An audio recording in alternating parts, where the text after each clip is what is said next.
All-Star game coming up. Let's take a look at fan voting so far. Oh, look out west. Derrick Rose, Luka Doncic leading the fan votes over recent MVPs, James Harden and Kevin Durant. In the East, Dwayne Wade might be the biggest surprise. He's currently second amongst guards. The 37-year-old, of course, is a fan favorite and is retiring at the end of the season. Recently, some current players told us who their all-time starting five would be. You want to start a fun debate? And now, the starting lineup. All-time starting five. Oh, all right. It's tough. It's super tough.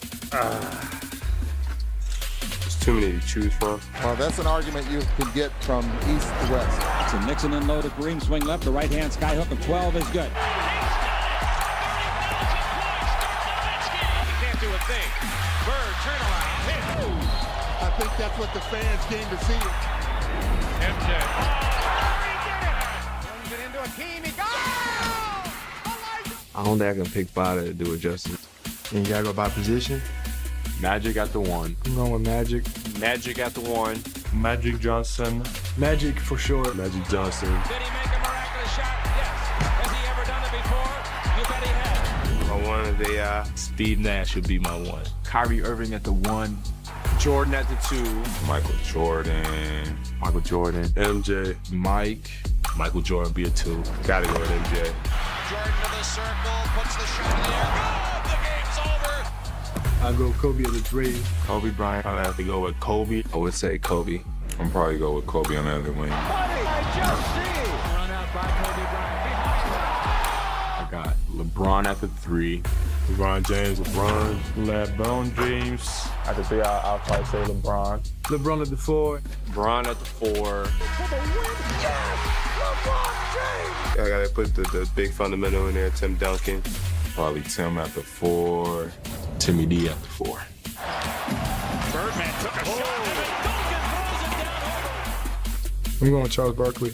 Charles Barkley. I'll probably go with my boy KD at the four. Let's say Malone. Come on. Dirk at the four. Dirt. Hakeem Olajuwon at the four. At the five, I'd say Wilt. Will Chamberlain. Kareem Abdul-Jabbar. Hakeem. Five would have to be Shaq. Gotta go with the big fella, right? The run out to Shaq. I got Shaq, Shaquille O'Neal. Shaq. Shaq at the five.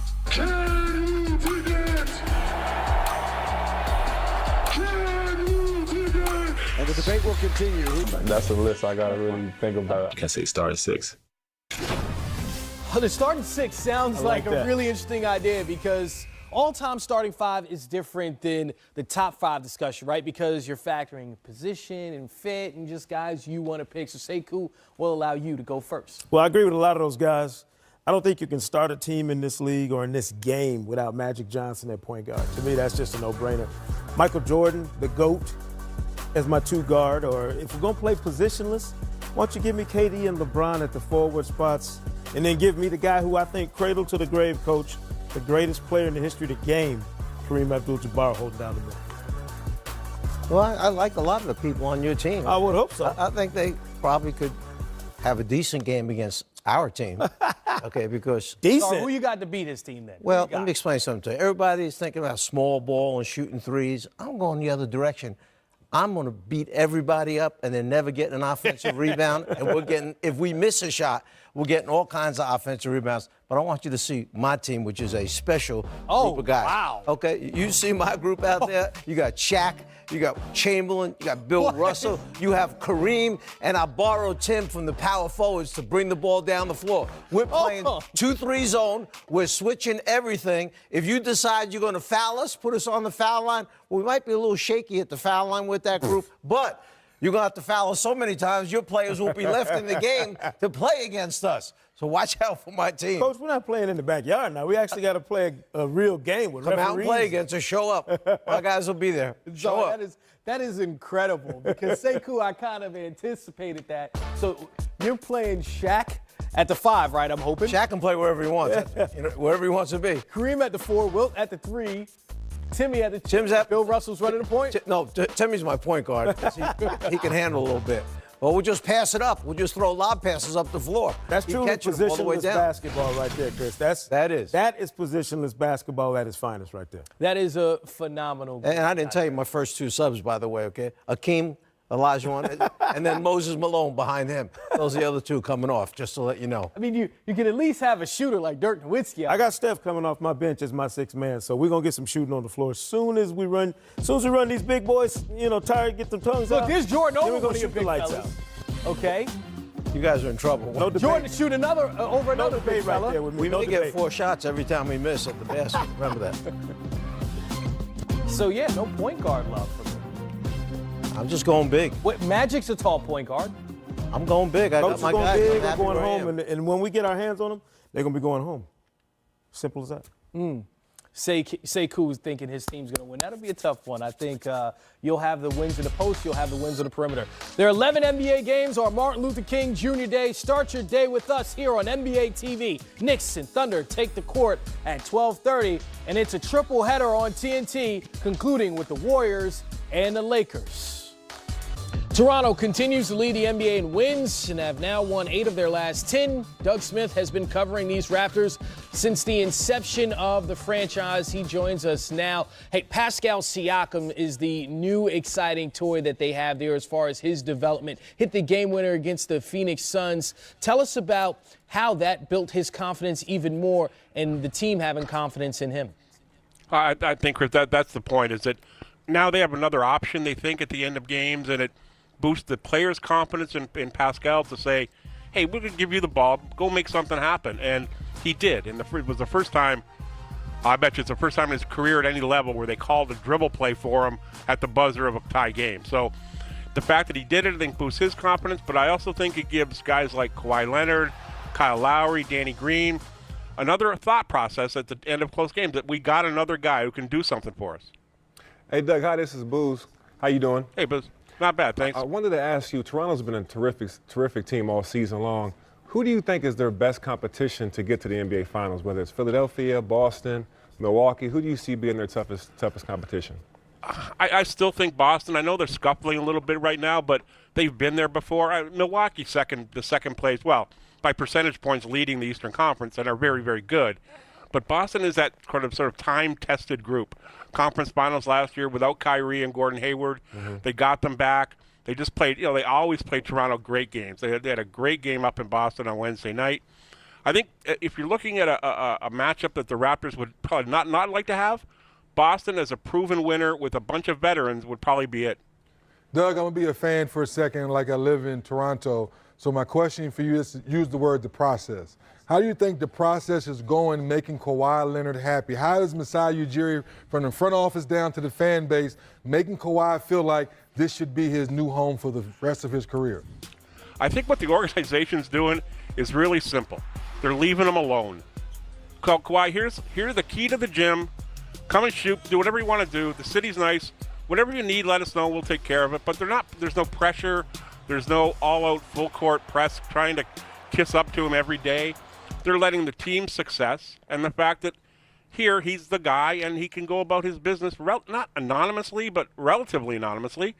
And frankly, if you want to win for the next 3 or 4 years, I think the Eastern Conference and Toronto is where you might want to be. I know the Clippers are there, and I get that the Lakers might have some draw, but are they any closer to playing for a championship than Toronto is in the East? I don't think so. Kawhi Leonard going to sit out tonight. We know he's rested the second night of back-to-backs all season, but they last played on Thursday night, so why is he sitting this one out? We asked Nick Nurse that just an hour ago, Chris, before the game. He said just the medical people decided that tonight's another good night to rest. And, he did take off Thursday night after he played a lot of minutes in Boston on Wednesday. He had played the most minutes of the season in Washington in a double overtime game on Sunday. I think the cumulative effect is, okay, you know what, if we got to give up a game in January so we got him fresh in April, May, and June, that's okay. This is going to give him a break from he played Wednesday night and then he'll play again until Tuesday, almost a week off. And I think that sort of cumulative rest on the leg is going to be good for him in the long run. And frankly, they operate pretty well without him. Yeah, and I was going to take you right there, Doug, where I think it's a two-part thing where, one, let's keep our good relationship going and let him have an extra day off. But we've also learned that our second unit and other guys actually have played great basketball this season with him off the floor. oh, they've come a long way since early in the year. Last year's second unit was outstanding, but it changed dramatically this year with Jonas Valanciunas added to it, OG Anunoby added to it when they moved, when they got Danny Green as the starter and Kawhi Leonard as a starter there. So it's taken a little while, but now that they've had a little bit of time to mesh, the team sees it. Their record without Kawhi, I think, is something like 8-2. It's really, really good. And their other guys are being able to step up and be asked to do things that maybe will pay off later on in the year. Doug Smith, Toronto Star, appreciate your time. Thank you. Good stuff, Doug. My pleasure. Thanks, Doug. Anytime. All right, guys. He mentioned something towards the end there, and it's Jonas Valanciunas, right? And that's a guy where he was incredible early in the year, and they're bringing him off the bench now. He's been a starter for them for years, and he's thrived in that role just as good as he was as a starter coming off the bench while he's been out. Then you look at what Kyle Lowry, who missed 10 games and is shooting just 32% from the floor since he's returned, yet they still have won 6 of their last 7. I mean, this is a team that it just seems like adversity, what is that? Yeah, because once again, you bring in a star quality guy like Kawhi, and then you continue to build within. So Siakam's gotten better, DeLone Wright's gotten better, Van Fleet's gotten better, OG's gotten better. So, and C.J. Miles hasn't even shot the ball well yet. So that's another guy that we know has, playoff pedigree that can shoot the basketball and help stretch the floor.